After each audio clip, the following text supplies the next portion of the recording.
वर्षावृतेषु सुरधीरविपालयन्तम् लक्ष्मीसहस्रशतसम्भ्रमसेव्यमानम् गोविन्दमादिपुरुषं तमहं भजामि। वेणुं त्वनन्तमरविन्ददलायताक्षम् बर्हावतं समसिताम्बुदसुन्दराङ्गम् कन्दर्पकोटिकमनीयविशेषशोभम् गोविन्दमादिपुरुषं तमहं भजामि।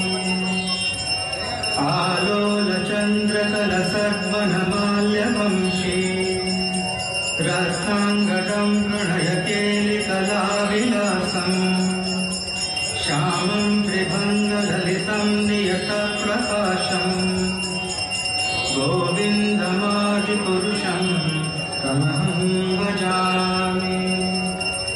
अङ्गानि यस्य सकलेन्द्रियवृत्तिमन्ति पश्यन्ति पान्ति कलयन्ति चिरं जगन्ति आनन्दचिन्मयसदुज्ज्वलविग्रहस्य गोविन्दमादिपुरुषं तमहं भजामि। अद्वैतमच्युतमनादिमनन्तरूपम् आद्यं पुराणपुरुषं नवयौवनं च वेदेषु दुर्लभमदुर्लभमात्मभक्तौ गोविन्दमादिपुरुषं तमहं भजामि। पन्थास्तु कोटिशतवत्सरसम्प्रगम्यो वायोरथापि मनसो मुनिपुङ्गवाना सोऽप्यस्ति यत्प्रपदसिम्न्यविचिन्त्य तत्त्वे गोविन्दमादिपुरुषं तमहं भजामि। एकोऽप्यसौ रचयितुं जगदण्डकोटिं यच्छक्तिरस्ति जगदण्डचयायदन्ता अण्डान्तरस्थपरमाणुचयान्तरस्थं गोविन्दमादिपुरुषं तमहं भजामि। यद्भावभावितधियो मनुजस्तथैव सम्प्राप्य रूपमहिमासनयानभूषा सुप्तैर्यमेव निगमप्रतिफलन्ति गोविन्दमादिपुरुषं तमहं भजामि। आनन्दचिन्मयरसप्रतिभाविताभिः ताभिर्य एव निजरूपतया तलाभिः गोलोक एव निवसत्यखिलात्मभूतो गोविन्दमादिपुरुषं तमहं भजामि। प्रेमाञ्जनचुरितभक्तिविलोचनेन सन्तः सदैव हृदयेषु विलोकयन्ति यं श्यामसुन्दरमचिन्त्य गुणस्वरूपं गोविन्दमादिपुरुषं तमहं भजामि।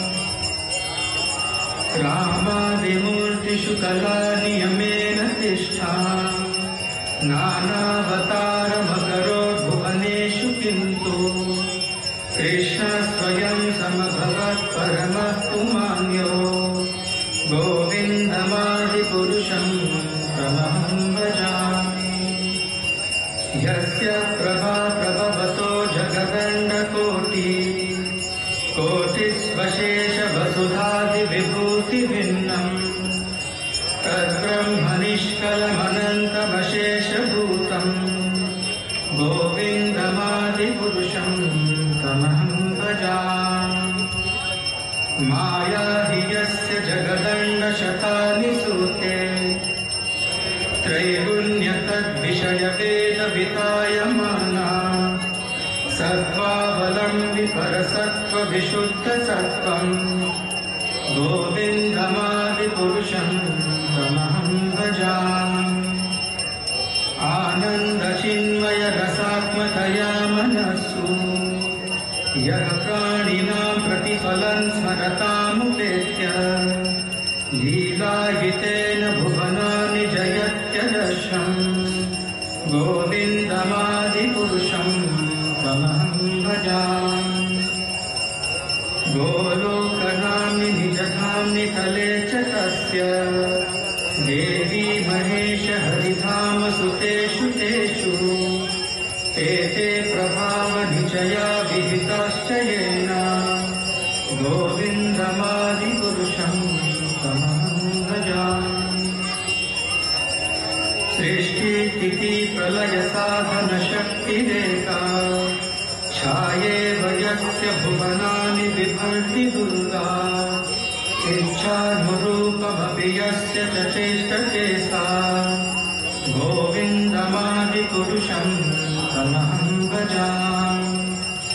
क्षीरं यथा दधिविकारविशेषयोगा सञ्जायते न हि ततः पृथगस्ति हेतोः यः शम्भुतामपि तथा समुपैति कार्या गोविन्दमादिपुरुषं तमहं भजामि।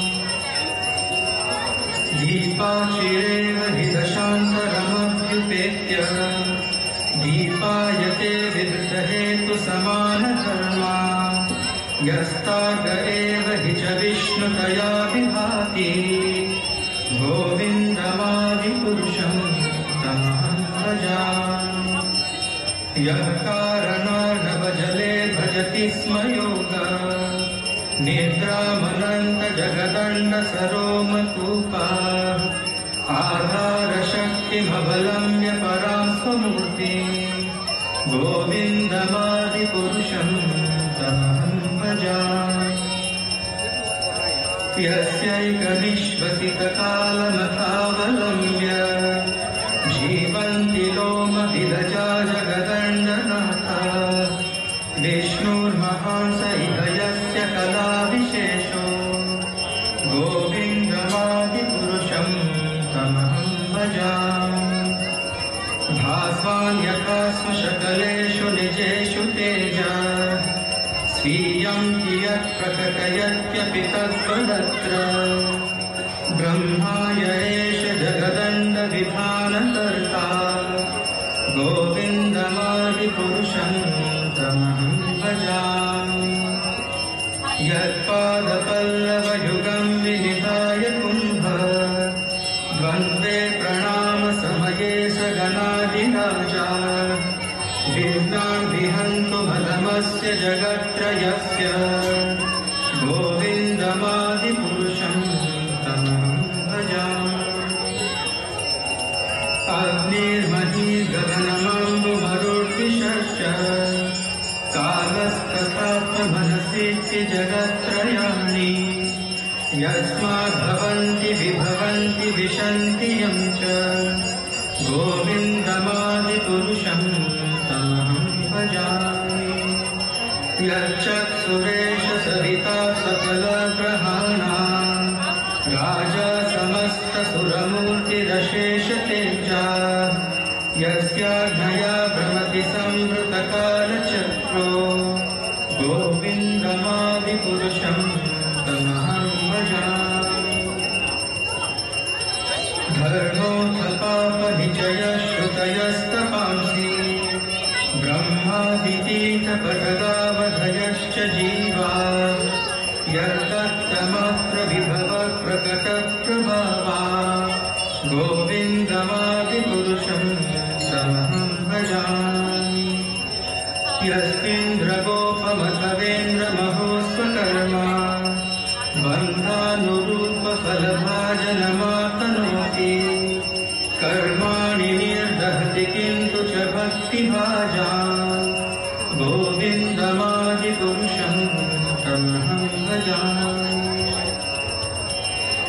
यं क्रोधकामसहजप्रणयादिकीर्ति वात्सल्यमोहगुरुगौरवसेव्यभावै सञ्चिन्त्य तस्य सदृशीं तनुमाकुरेते गोविन्दमादिपुरुषं तमहं भजामि। श्रीयकान्ताकान्तः परमपुरुषः कल्पतरुः द्रुमा भूमि चिन्तामणि गणमयी तोयममृतम् कथागानं नाट्यं गमनमपि वंशी प्रियसखी चिदानन्दं ज्योतिः परमपि तदास्वाद्यमपि च स यत्र क्षीराब्धिश्रवति सुरभिर्यश्च सुमहा निमेषाढ्याख्यो वा व्रजति न हि यत्रापि समयः भजे श्वेतद्वीपं तमहमिह गोलोकमिति यम् विदन्तस्ते सन्तः क्षितिविरलचाराकटिपे